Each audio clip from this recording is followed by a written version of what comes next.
You ask Tiger to calculate. This deals with finding the midpoint between 2 points.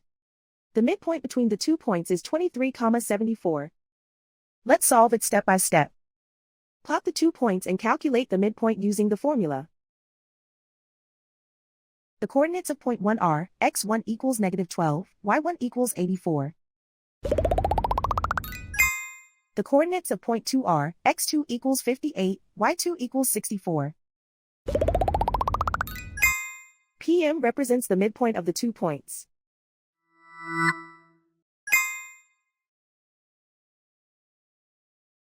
Use the x values in the midpoint formula to find the midpoints x.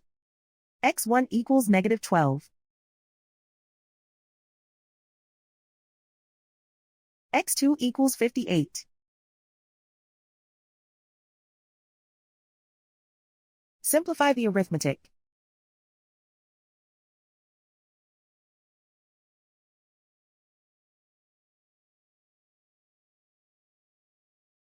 Use the y values in the midpoint formula to find the midpoints y. y1 equals 84.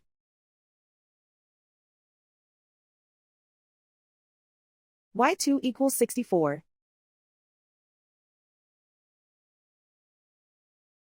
Simplify the arithmetic.